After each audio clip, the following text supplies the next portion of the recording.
Hey, what's up, everybody, and welcome to another episode of Controllers and Remotes. This is episode number 6 after a hiatus of indeterminate duration due to my move, which did not go according to plan. But I am. When do they? Well, this one was a bit extreme. So had some problems locking my buyer down into closing, and I wasn't able to do anything until I closed the sale of my home. Uh, but I am here. I have arrived. So you can see some notions of the setup in the new computer lab here, um, which uh, which again I'm able to get everything into one room. Um, but this lab setup is a little less entirely PC centric. So I've allocated some displays to individual gaming consoles um, and mobile devices and some other things. So it'll be a little different down here, but over the ensuing months of podcasts and video game captures and streams, I reckon everybody will get to see a few different angles of the space. So uh, we're getting started pretty late tonight. Um, so I know this mic, which I think you can actually see in one corner of the camera, actually is on a suspension um, rig here, and uh, and I had unpacked it and threw it into a storage bin, and when I pulled it out, it's got these. Anybody who's used these before, it has kind of these uh, elastic bands that run above and below the balancing ring, and they were all kinds of entangled and ganked up. So I had to detangle those, and then I was doing my security check and found the dome light in my wife's car in the on position. So it took me a while to track down exactly what what she had not set right to make sure she had a running vehicle in the morning. So we will try and blast through this. Here with me tonight, as always, I have the ever faithful Mr. Peter Morrow. Hello, everybody in radio, podcast, YouTube land. So Jonathan Reyes could not be with us tonight, but we wanted to go ahead and proceed with our kind of sort of reboot, mid-season premiere, whatever you want to call it or consider it. So, like I said, we locked into those 5 episodes at the start of the show, and then had to take a break, and we weren't really able to have a firm plan on when we were going to restart. But now is And this it really wasn't just one person either. All of us had right? one thing or another that popped up. So Right, right. kind of all at fault a little. Yep. So, so if you're not familiar with the show format, basically we run the first half of the show, typically focused on what we call remotes, which is we pick one film that has dropped on Netflix for that month and cover it kind of end to end and in a 360 kind of discussion format. Um, and then the second half of the show is kind of for our benefit, just as much as it is for yours. And we just kind of have a fireside chat about one genre or specific topic in gaming. Um, Peter, Jonathan, and I are all pretty avid gamers across different platforms, um, and just you know, it's just a thing we like to have our own conversation about. On the radio network, since our interests are pretty harmonized amongst the three of us. So that is what we will do tonight. So we'll be discussing Family Man for the first segment, and then we'll be having we're gonna kind of juggle things up with the agenda in the show. Number one, just because it takes a long time to pull together a very detailed agenda for a podcast, so we're gonna freewheel a little more and kind of start on a specific topic, but where we wind up, who knows? Because, like I said, we're not going to be as locked into a rigid agenda like we used to be. So let's kick things off tonight with that discussion of Family Man. So this dropped on Netflix at the very beginning of the month. It is a Nicolas Cage film from 2000. It's supposed to be a rom-com, but that'll be an interesting thing to discuss, Peter, because I'd like to hear your thoughts on whether or not it actually meets that genre definition, um, given the percentage of romance versus the percentage of comedy in this film. Um, so Nicolas Cage, at a time where he was not under such duress from his tax problems, also stars Tia Leone, Don Cheadle. At that point, you could have stopped the cast list for me right there because those three are, but particularly Don Cheadle. Like, there's pretty much nothing that I won't watch that stars Don Cheadle. Uh, but also Jeremy Piven, Saul Rubinek, and supposedly Amber Valletta is in the film, but I don't recall seeing her at all. But the basic plot line is it's kind of a Y2K version of of a Christmas Carol in some ways, or Scrooged in some ways, with a slightly different twist. Don Cheadle shows up as you assume ostensibly an angel or some being of fate, and um, and takes Nicolas Cage and careens him off on what is referred to in the film as a glimpse, which is a period of time in an alternate reality where he experiences what life may have been had he made different choices. And the major setup is at some point 13 years ago, he had an opportunity. When he and Tia, who are romantically linked, um, were wrapping up college. Nicolas Cage's character had an opportunity for an internship in London with an investment firm, and he took it. Tia Leone's character asks him to stay at the last minute at the airport. He says she's worrying too much that they're not going to break up and that things will be okay, and he takes off um, to do the internship. With the end result being that they do break up or they go in different directions and don't get married. He becomes incredibly wealthy, um, and I won't get into what becomes of her in the real world. In the alternate reality, he quickly returns from London, and so in the glimpse, what he experiences is what life may have been like had the two of them gotten married and started a family. So, so with that, Peter, let's go ahead and get started. What were your thoughts on casting for the film?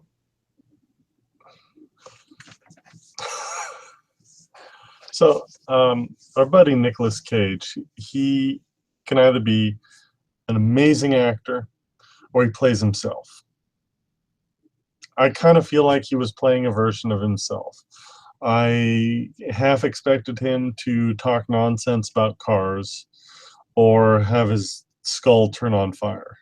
Um, Partway through the movie, I didn't really feel like it was a particularly strong performance by him.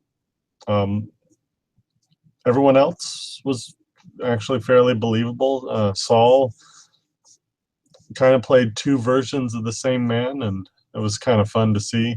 One meek and wimpy, and the other very assertive and, don't mess with me.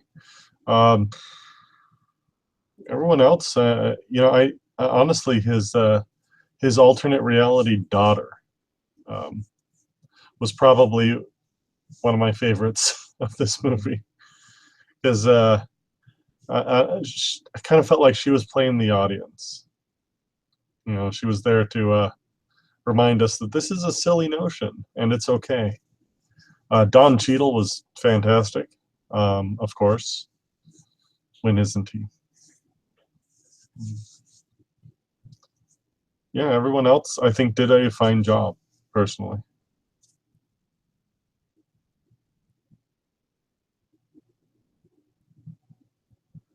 And suddenly there's a screen and not. Yeah, I'm trying to screen share. It's not working as well as I would like. So I'll just go ahead and shoot you my browser. So just to blow your mind and keep something in mind. This is what the daughter in that movie winds up looking like today, 16 years later. Uh, Yeah, so I can believe it. And I don't, and and I'm not sure. Trying to look at her. So she's been in Sin City, Saw, and a part on the Good Wife. Actually, is apparently this must be an apparently well known actress to a lot of people. Mackenzie Vega. She's been in all 103 episodes of The Good Wife. Um, so unfortunately, I can't remember who on our staff. I know Sarah Belmont. I think Jonathan is also into The Good Wife. So it's unfortunate that he's not here to for us to talk to about Mackenzie Vega, who at this age plays kind of that adorable child role that I think we've been exposed to in many rom coms or just romances. Kind of like the kid in Jerry Maguire, right? So kind of that role, and so with Nicolas Cage, um, I guess my feeling on him in this film is there are probably a handful of Nicolas Cage movies that I have not liked, um, but I, I can't say that there's ever been a Nicolas Cage movie where I have not liked him. Yeah. Like he's just a very kind of unassuming. Um, I don't know if he's an unassuming actor, but all of his characters are very unassuming and to a certain extent, humble, maybe to a certain degree, despite their capabilities. This guy in this movie was definitely not. Um, but even in this movie, like I don't know how he does it. Like you don't hate the guy, you know? No, but he's kind of a wiener. Yeah, yeah, I mean, the when you first meet him. yeah, yeah. So, and like you mentioned, Don Cheadle just brings like that guy. Just, I mean, he I don't know what he just brings a certain magic right to every film that he's in. This film, from a casting perspective, was interesting because, of course, one of our earlier picks for the remote segment was Deep Impact, in which Tia Leone was the headliner, um, Yeah. and certainly, and so this movie is 2 years after that. Um, Certainly, I felt like a deeper and more moving performance in that movie. I didn't particularly like her character in this movie, Yeah. and I just felt like you know, at a certain, I don't know.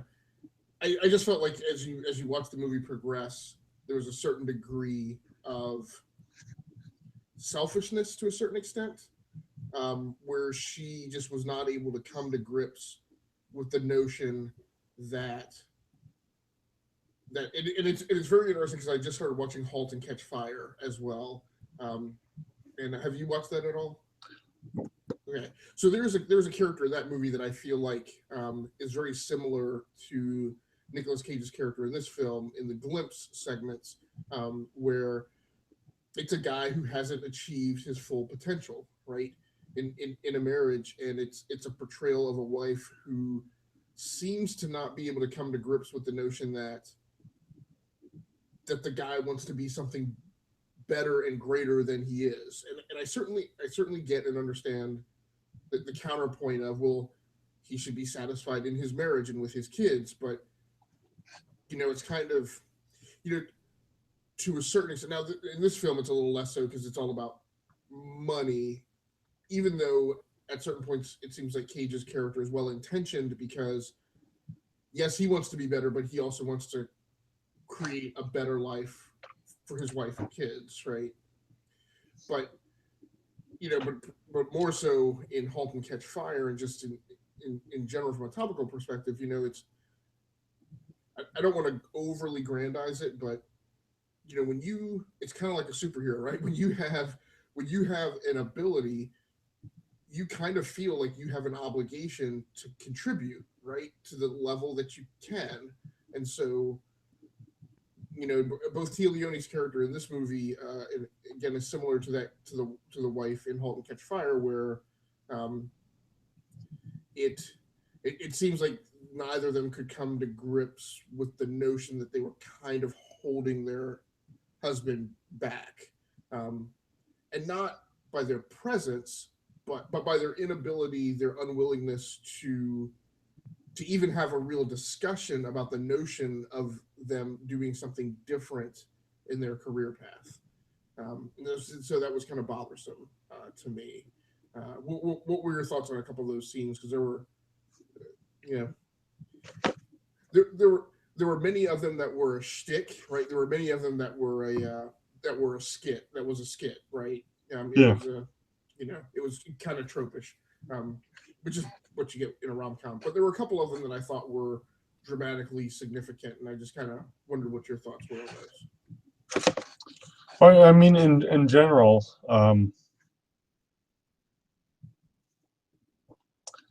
her character to me kind of represented that whole idea of what you know is better than what you don't.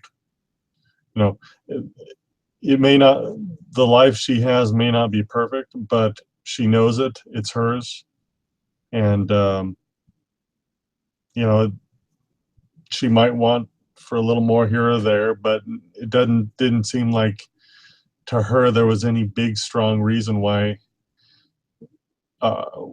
anything should happen as suddenly. And I got to give her some credit. Not every wife would react as calmly, or husband for that matter. Not everyone would act as calmly to all of a sudden being told, "Hey, by the way, I got a new job and we're moving." Yeah, I mean, yeah, normally in a good marriage, you talk first and say, "Hey, I want to go out for this job," and yeah. And there's a certain bit of speed to it just because of them trying to maneuver people in a position.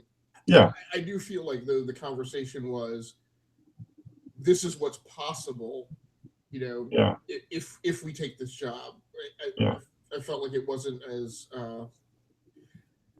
forceful from his end as being like, hey, we're doing this, Right. No, I agree. It's like, hey, look at where we could live for a while we find our own place. But her reaction was very much, "Why are you attacking my way of life?" Exactly, exactly. Uh, it's one of those, it seemed to me like just one of those really, really stereotypical, you know, sitcom tropes. Yeah, yeah. But I did feel like that was one of the scenes that was very revealing about some of the inner motivations of the characters. Yeah. Um, I also really liked. Yeah, I guess we're kind of getting into favorite scenes and maybe least favorite scenes here, but I really liked the suit scene in the mall, right? Um, I didn't like the scene before that, because that the scene before that I felt he was being a jerk, right? And I'm talking about when she's driving them in the stroller. The kid asks for Oh, yeah. some shoes. Um, Why don't we just go to everywhere in the stupid mall? right, right, exactly. I'm like, okay, dude. And I guess that when it fell a bit flat and also made him out like a jerk, because his character had already progressed a certain amount by that point, where he was starting to evolve and kind of settle into the notion of what being a family man was, and then all of a sudden it was this like supreme regression. Um, but the scene after that, the suit scene, and this is another one of these that I feel like was a little deeper than some of kind of the surface humor. Was she and I've lived through this, right?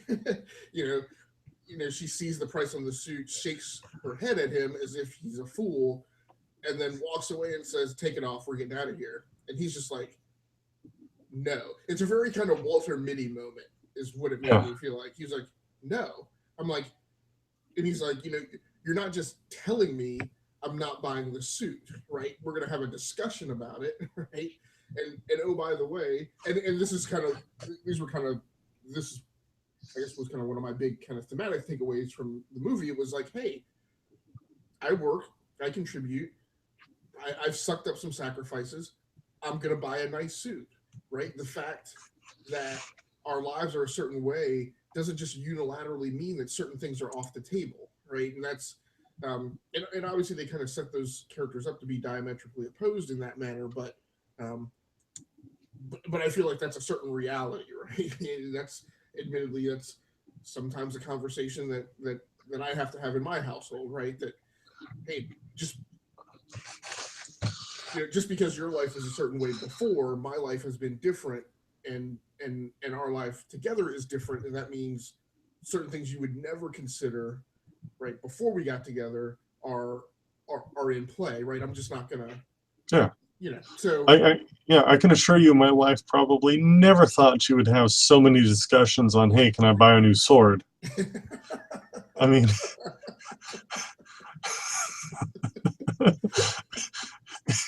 exactly. or hey, can I sign up for something where I have to sign a death waiver? Right, right. So yeah. So how about you? What were some of your more notable scenes from the film? Well, I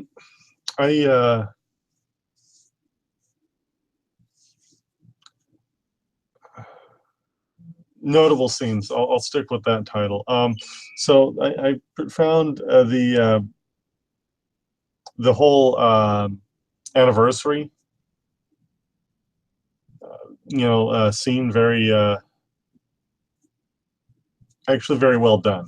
So The which one? Because there were like three kind of distinct scenes. yeah, it was kind of that whole sequence. Okay, So okay, gotcha. he wakes up and you see him doing the normal routine because he's apparently been in this glimpse long enough to get it down. So where he's basically walking around on autopilot, doing what he's supposed to do, and then it's all of a sudden there's his wife wide awake and bouncing on the bed with a box. He opens the box and it's a suit, a green suit, but a suit, and it's obviously not as well made, but the way he reacts to it, it's like, wow, you actually really did listen to me. You actually saw that I wanted something really nice and not a cheesy sweater. Can we stop down for a second and talk about how dated this movie is? Yeah, it definitely. I'm trying to think of like some things that particularly stuck out to me from a technology Um, perspective, but well, ignore the technology. Look at the airport. He walked up through the terminal and into the gate. oh yeah. So this You is yes, can't do right. that This anymore. is a pre 9/11. Oh yeah, yeah, yeah, right, right, right. Yes, Yeah. because he did the whole thing. That despite the fact that it's been post 9/11, lots of sitcoms and movies still do this. Like they still have scenes showing somebody without a valid boarding pass, Yeah. right? Like yelling at somebody they're in love with as they're like boarding the aircraft. And I'm like, No, you would have had to buy a ticket. You don't have that kind of. That part bugged me, but so but and then we move on to him revealing that, well, quite frankly, he did not know today was his anniversary. She assumes he forgot, which is based on what we learn about him as a husband and father. That seems really out of place. This should have gotten her worried. In all honesty, it shouldn't have been a point of disappointment or sadness. It should have been a, do we need to have you brains scanned? well, I Is think there something wrong with you? I guess my interpretation at this point was that they had that they had gotten past the point where um, where she would have thought that he like had a brain tumor or something like that. That it was that he. I think I felt like at this point in the arc, she was assuming that this was some kind of weird midlife crisis kind of thing. Um, so yeah, but yeah, I can definitely see. I can definitely see Yeah. having that perspective. Though. And then they go to New York and everything is beautiful and it's romantic and sparks fly and he realizes, oh my God, I never stopped loving her. Which you knew that moment was coming. Um, my least favorite parts involved the Ferrari. I'm sorry, you would not drive your Ferrari in the snow. it is a rear wheel vehicle. Right. It is a high powered, very expensive, you know, machine, fine-tuned machine. You would not be driving it in the snow. Right. Now that comment brings me full round to it's very interesting and a bit surprising, and I'm surprised at myself, in fact, that for both of us, that neither of us selected a scene with Don Cheadle as being one of our favorite or more notable scenes. Um, and I know I felt his scenes were very strong. They were just very brief. They didn't really move the story in one direction or the other. Despite some of his exposition and explaining what's going on, there's really not a ton of it. Like we, he never just outs himself as an angel. He Yeah, never yeah. He says the agency or the right. whatever it is. Yeah, it's all metaphor.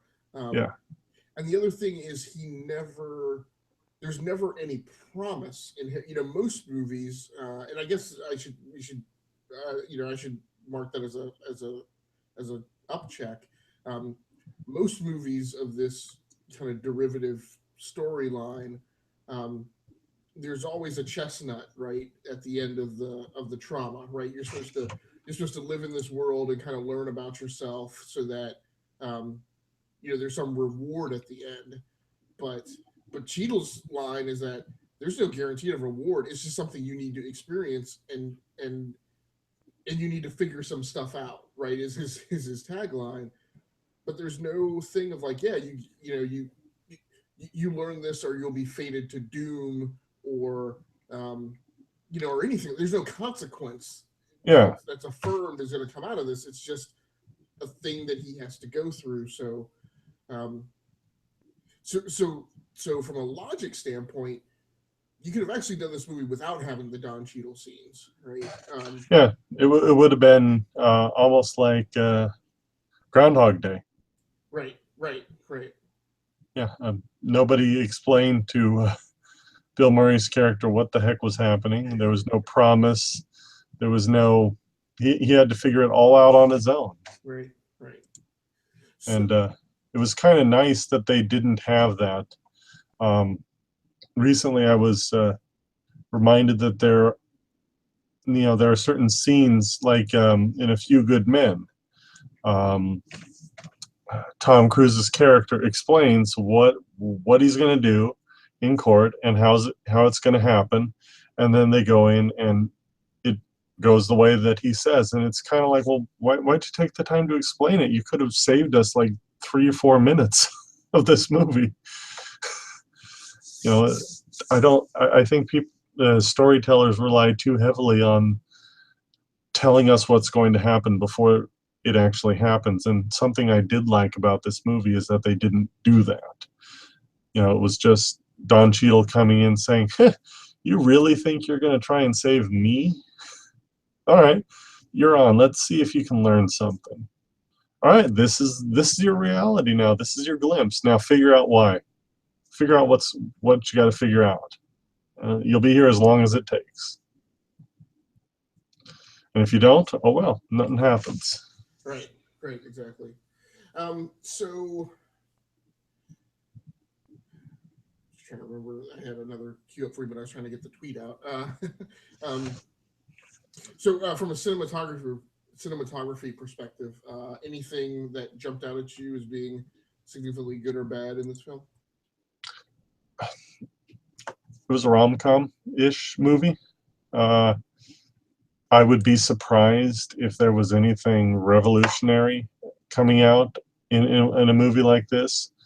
Uh, but at the same time, if something was horribly wrong, you'd know right away. And I didn't feel like there was anything bad about the cinematography. All the shots were well lit. Everything was, the dynamic range between light and dark wasn't. What the hell are you doing, dog? Go away. Sorry. My dog was sitting in front of my door barking. Well, more like a woof. I mean, quiet woofs. Like, hey, can I come in? Um, I forgot where I was. Oh, you know, everything was done correct, technically correct. So I didn't have any problems with the cinematography or the way things were shot. I felt like you got the full picture. There wasn't anything hidden. There were no action scenes to get lost in. So overall, it was pretty good. Yeah, I can't really think of anything. I guess the most significant shot from a lighting perspective is the final shot of the movie where they are at the coffee shop in the airport. Yeah. Nice kind of play with kind of significant points of light coming from various surfaces and sources, and then just backdropping them against the New York night.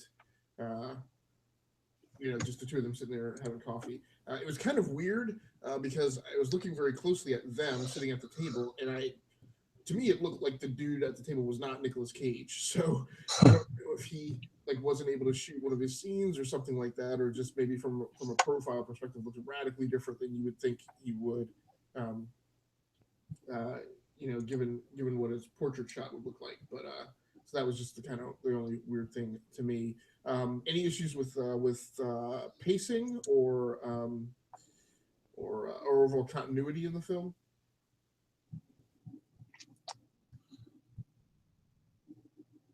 Not really my kind of movie, in all honesty. So I felt like there were parts that were a little too slow for me. Um, but I pretty much chalked that up to the fact that it wasn't necessarily a movie that I'd go and see on my own. Um, so I can't really say I had any problems with the pacing. Um, Continuity wise, I was able to follow everything just fine though. So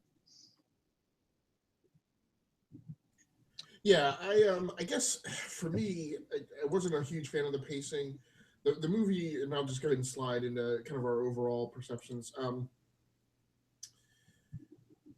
The movie, like I said, it felt like he and Tia were just set up to be to have those big specific fights that they had um, on those particular topics, and I felt in those scenes, and I think you kind of mentioned as well. I felt in those scenes like her reaction was just a bit a bit overly done. Um, just in terms of ideologically where she lined up, right? Um, that her concept just lined up like way out on the far right, as far as being unwilling to consider space in between, um, almost to the point where it felt unrealistic. But it didn't get that far outside the box, mainly because of Tia's performance. Um, so so I just felt like, and like I said, there's kind of that weirdness of where like it would feel like he would progress, and then they would throw this scene in where there was this sudden regression that I felt failed to acknowledge the scene that they had just shown a scene or two before, right, where he had already made that leap. Um, so I felt like the scenes and the sequencing were not the best, and maybe that happened in editing. But I felt like those scenes could have been you could almost just take the same cut scenes and rearrange them, and I feel like come out with a slightly more cohesive film. yeah, some of the fights kind of really felt forced. The arguments or the disagreements or the disappointments. Like you know what I want to hear, and he says,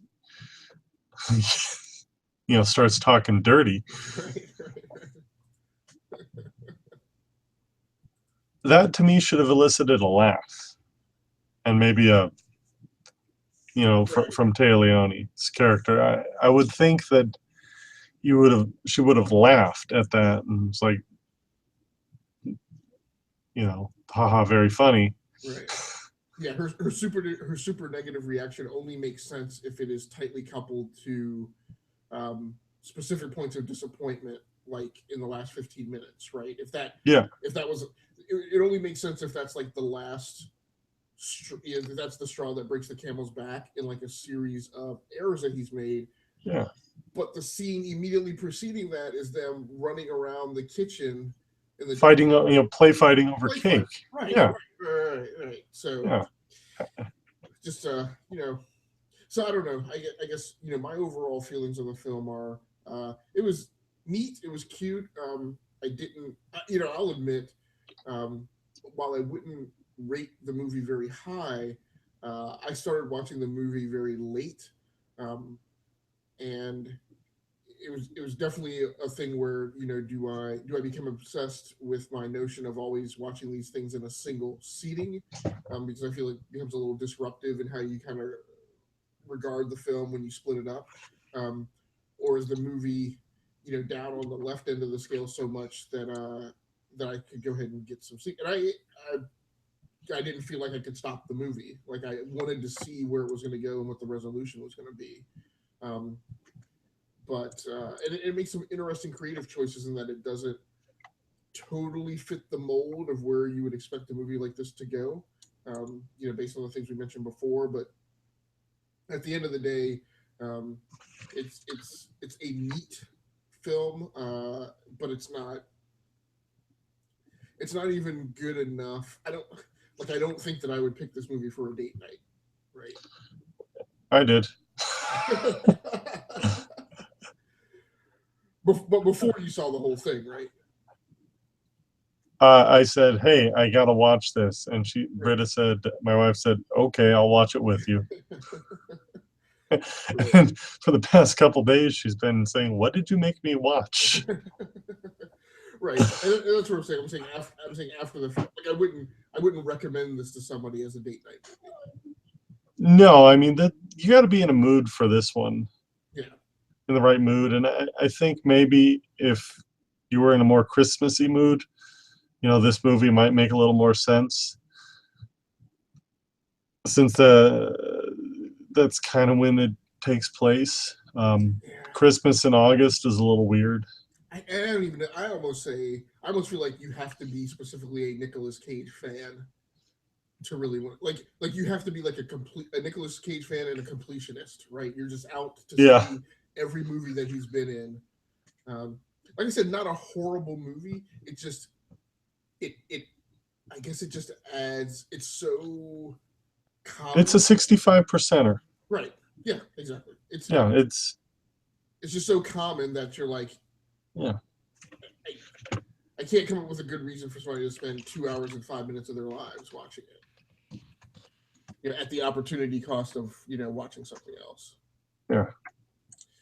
So, all right. Well, Speaking of percentages, it was 53% on Rotten Tomatoes. are you really? Yeah. 31% among top critics, but 67% with the audience. Right. And So that's about what I expect. Consensus being it's a they're good performances, but it's predictable and derivative and doesn't really add anything to the Christmas movie genre. right, right. And it's a 6.7 viewer rating on IMDb, so that pretty Yeah. much So tracks. yeah, it's an okay movie. Yeah. Yeah.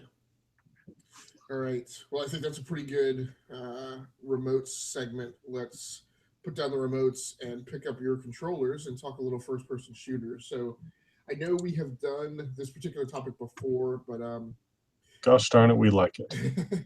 well, and of course we were kicking around the agenda like a week ago or 2 weeks ago, which was right after QuakeCon, and that's why it was on my mind.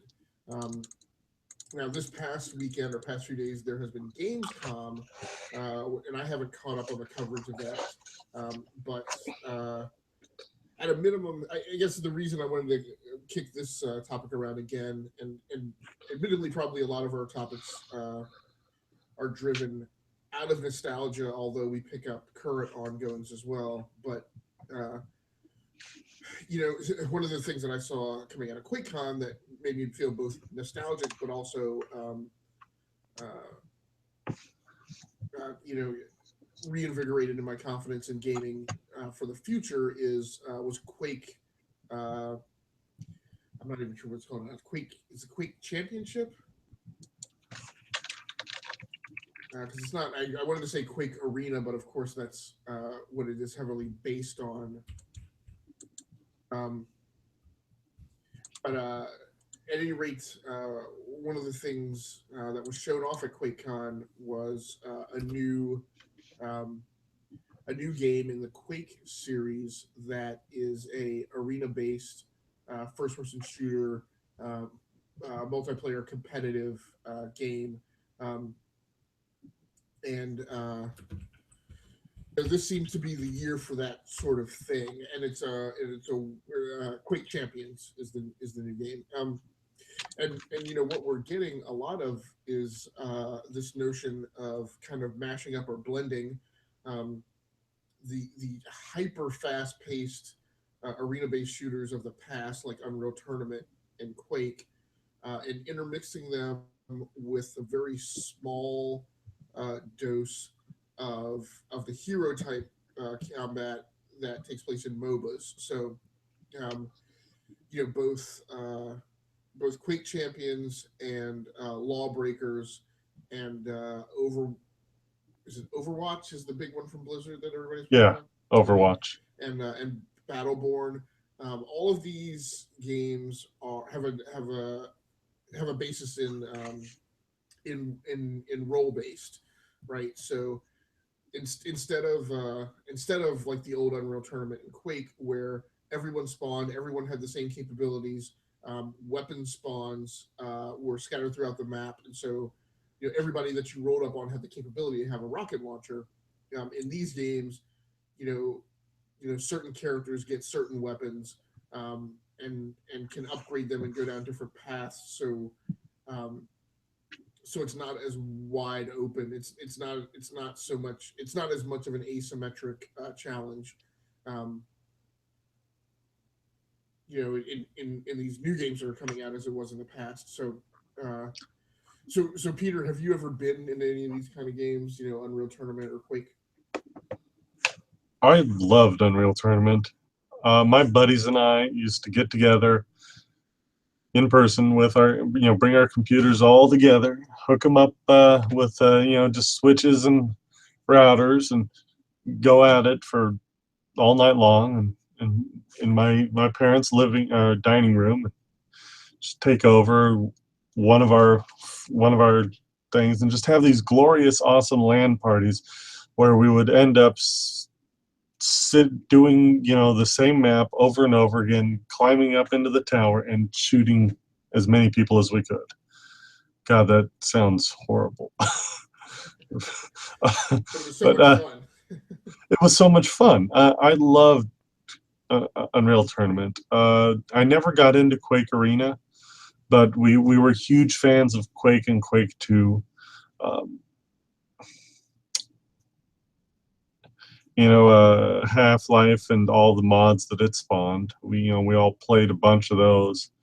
Um, and Team Fortress had that you know specific job type of that was okay. I always Counter-Strike had that to a certain degree.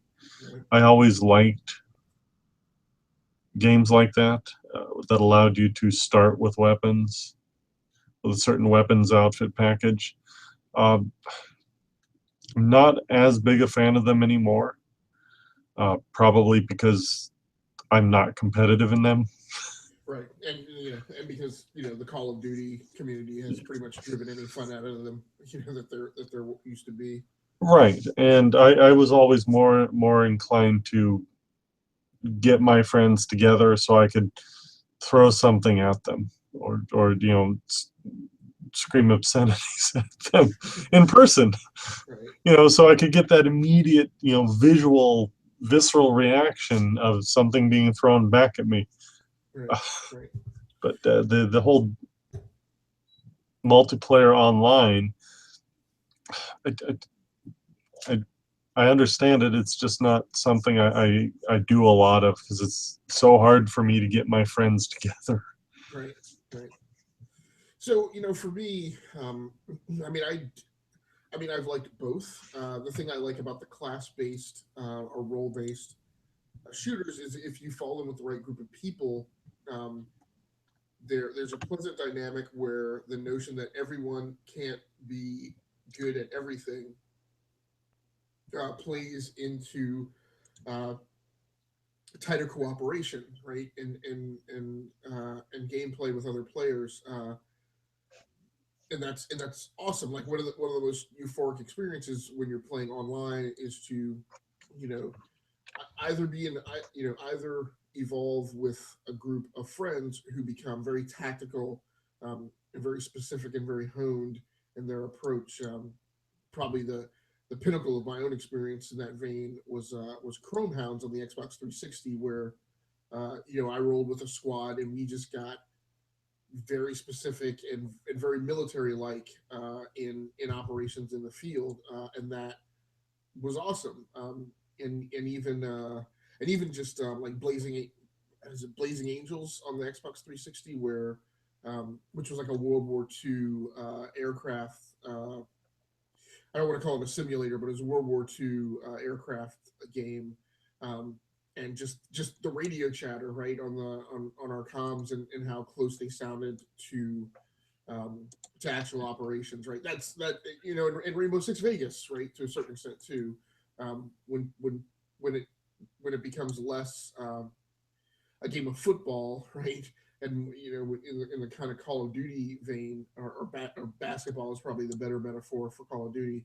Um, so so I've enjoyed both, but a big thing that I've struggled with in this generation of consoles, Generation 8, is how overly complicated like just getting into multiplayer has become across games, and how in particular there is this uh, pre-investment burden that you're kind of saddled with, right?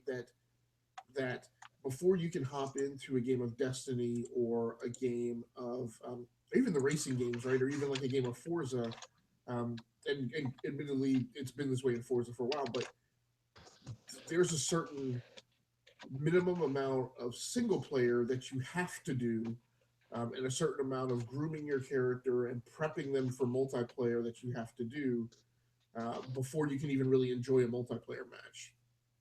And that's a little aggravating.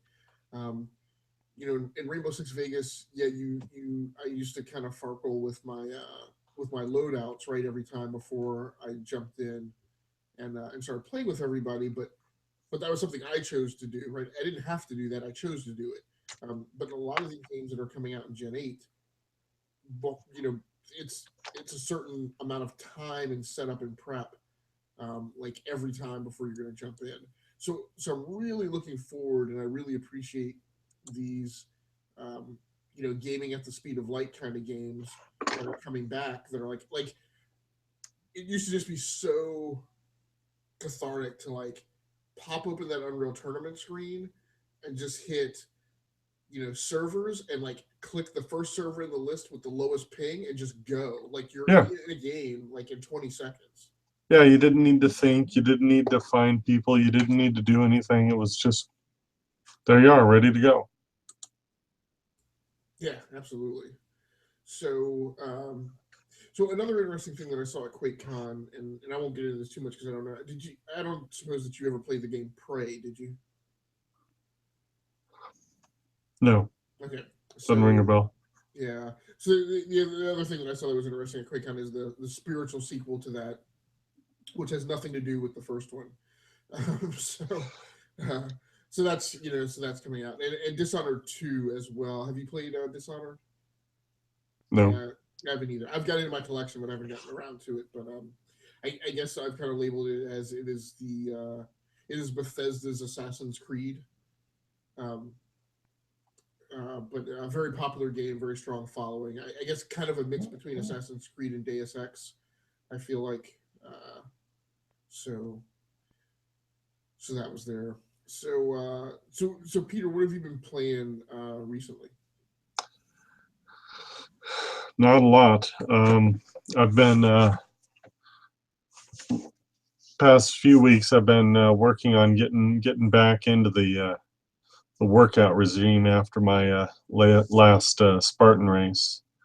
So I haven't really sat down and played anything other than the mobile games that I've kind of gotten back into. What is it? Uh, Ingress, Okay. Pokemon Go, of course, because that's what people do, right?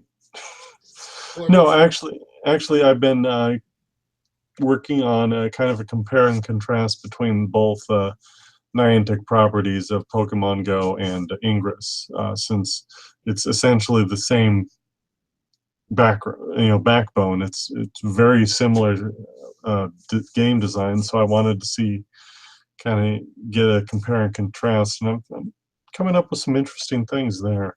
So hopefully I'll get my crap together and actually write it down. Otherwise, though, I haven't really been too heavily much into the uh, gaming scene lately. I've been wanting to sit down on my Xbox and just kind of lose myself, but it just hasn't happened yet. Right.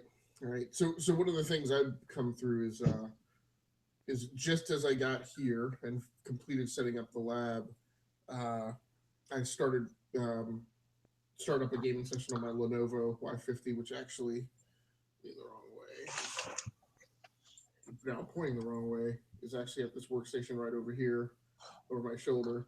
And it just and I took booted it up, kind of started setting it up to game and do a game capture. And I took the most recent GeForce update, driver update from NVIDIA, the August 15th update. And after that, my system would not boot. So I troubleshot that for a couple days, and eventually wound up just wiping the system, factory resetting it, and reloading Windows 10. So uh, Now, was that the anniversary update? no, so it wasn't a Windows update. It was actually a GeForce driver update from NVIDIA. So Oh, if you're running a fairly recent PC or any PC that you bought maybe in the last definitely in 2015, maybe even the year before, NVIDIA runs this service level application in the background that that takes your GeForce drivers, and where you used to go to nvidia.com and like download your drivers. It actually kind of in an automated fashion as a service advises you when there are driver updates. Um, the app also does some other things like optimize your graphics card settings for games that it recognizes, but also can optimize them. Maybe not optimize them, but can also detail certain settings more granular than what you would get access from through Windows, and apply those to every game or games that aren't certified to work with NVIDIA cards. So I pulled that thing down. Like I said, it nuked that laptop. So I'm just coming back up now. It looks like you know reinstalling has done the trick, but it was still a painful experience. And so right now I'm kind of playing a lot of racing games because I feel like those are the ones that hammer the video card the most. Um, that I can play quickly. Right? Flight sims would technically hammer it the most, but a flight sim is like a 2 hour investment just to get off the tarmac sometimes. yeah. Um, so that's what I've been playing. And just before that catastrophe, I was playing a few first-person shooters, going back to Half-Life 2 in particular. Yeah, prior I was still playing some Fallout 4. Uh, Not sure that classifies as a traditional shooter, but No, I definitely love that in the RPG realm, yeah, but relevant since that is a game out of Bethesda as well. yeah, So yeah. Um, Not a first-person shooter, but one I kind of wanted to try was No Man's Sky, but they're not doing it on the Xbox One uh, for whatever reason. really, I think, man, if I go back to my 2015 history, I think it's because of all the issues with how the Xbox licensing agreements kind of cordon independent developers into doing some things that they're not crazy about. In particular, the policy of if you're gonna if you're gonna launch an indie game on Xbox One, it it has to hit the Xbox One first. Um, it can't so you can't bring an indie game that has shown up on the PlayStation Network before it was released for the Xbox One. I think is the way the rule works. So which is stupid, but whatever. yeah, I mean, well, I guess that gets into so much of whether or not you feel that the Xbox One and consoles in general need to have a huge base of indie games. And I know there are some people who feel like they do, but my standpoint is I don't care about the indie game library on my Xbox One or PS4 because if an indie game comes out that I want to play, I'm going to play it on PC because it's going to show up there first. Um, so yeah, I mean, just the indie game platform. I mean, yes, Microsoft's policy is a bad policy and is very kind of anti-developer, but to a certain extent, I could care less because now again, No Man's Sky, even though it's classified as an indie game, um, is at a level of fidelity that exceeds kind of the typical like one person project that you might see. Yeah, I mean the math alone is amazing. Right, right, yeah, and I hope for those guys' sake that they chunk that up from an IP perspective, because I really what I would hope and I really want to see more of this in the games industry. We've it's evolved to the point where we steadily see the development and licensing of game engines as far as graphics go. I really want to see more developers and more scientific methodology and complexity applied to things like AI routines. Um, the big thing about No Man's Sky is, of course, their procedural generation of planets, which means the game package itself doesn't need to be tens of gigabytes large in order to house a bunch of content. Basically, what they've done is they've bundled up a bunch of templates um, with a rules engine and a certain degree of random determination of accessing parameters and attributes for those templates. So, housed within that rules engine is the capability to spawn thousands, maybe millions of worlds. None of which will be the same.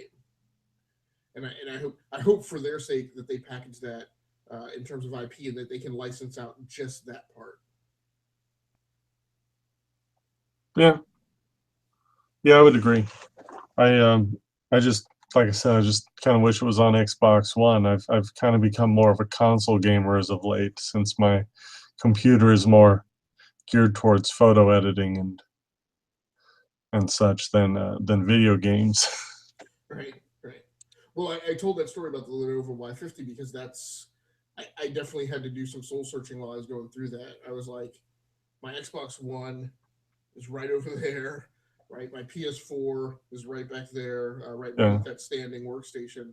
And I'm like, why am I killing myself until 2 o'clock in the morning trying to stinking rebuild this blasted laptop when I could have been gaming for the last 4 hours on one of those consoles and not experiencing that kind of problem? Um, Well, we know the answer. what's that? You're a nerd like me, and if something's not working, dang it, I gotta fix it. You're right. You're right. It definitely was a matter of it's not going to win, right? Yeah, yeah, Lenovo, Nvidia, and Microsoft are not going to defeat me. And yes, there's a certain amount of id right that went into that, um, but the soul searching was but the soul searching was, dude, I'm getting too old. Like you know what I mean? Like I'm at that age where I'm like, do I really give up 3 hours of sleep, right, just to play these games on this system? Is there not enough for me across like the three consoles that I what I mean? So you know once it was rebuilt and I started game testing on it, that was successful. But I tell you, um so the first game I booted up, after I restored it was Dirt 2, and it failed out on an exception looking for a file that it didn't find. And I was like, all right, man, like the next game that I launch, if it doesn't work, like I'm done, like with PC gaming in general. So, Yeah. um, yeah, but that game did boot, and I wound up getting a decent game capture off of it. So I guess we'll continue slogging through PC gaming. Yeah. Sounds about right. All right, man. Any final notes or thoughts on the topics we covered this week, or anything in the future that you're working on that you want people to take a look at, or where to find you on social media? You can follow me at Edrickson_Tarot on Twitter. Occasionally I post something. Usually it's where I've hiked recently or what I'm eating. Well, you did just have something recently up on the site, right? No, I haven't done anything in a while. I thought you posted like a comic book review or an article or something. I commented on someone's article. Okay, gotcha. I know that this is we're kind of winding down as far as the Comic Con season goes, but looks like GWW is going to have a pretty strong presence at a Fresno con, Yeah. ZapCon, Yep. Yep. since it's in our editor-in-chief's backyard. Yeah. I think we have a few people on the staff who like kind of it's easy for them to converge right at that point. So Yeah, it's only a couple-hour drive for me. I okay, might hop down there. okay, very cool, very cool. And if you guys want to follow any of my stuff, you can catch me on Twitter at Agasically That's one word, two S's in the middle. Um, while I am running a bit behind, you can check out my reviews of Dark Matter Season 2, my double back take on Marco Polo Season 2. And once the end of September rolls around, I will be covering the Luke Cage show on Netflix. So Oh, cool. yeah, I'm really interested to see your breakdowns. yeah, I was very fortunate, very fortunate. I think I caught entertainment editor Everett Harn just the weirdness is with him being in Sweden. Sometimes he and I are up at the same time, given the hours that I keep, and I think I just caught him like within minutes of the premiere date dropping, and was able to grab that assignment. So I was pretty happy about it. Yeah, I'm really looking forward to the Luke Cage show, but I'm really looking forward to hearing your breakdowns. So Yeah, cool. Thanks. I got a lot of homework to do because I've not watched Daredevil or Jessica Jones, and I feel now obligated to get through those before I start watching Luke Cage, so I haven't missed any in the background. you got some time. Yeah, I got 6 weeks or so. Yeah. All right. Well, thanks so much, Peter, for joining in. We are definitely going to continue doing this. For anybody who's watched, and maybe Peter as well, may have noticed that I've dropped the segment of the show where we would actually on the live show make our Netflix selection for our next upcoming movie review, because I'm just coming off of the move. I'm just not exactly sure specifically what my podcasting schedule is going to be, so I don't know. So I don't know. So we're going to hold off on making that selection we until we get a little more firm on when our next episode is going to be. Yeah. After all, goosebumps. Right. Yes, we should definitely stick that.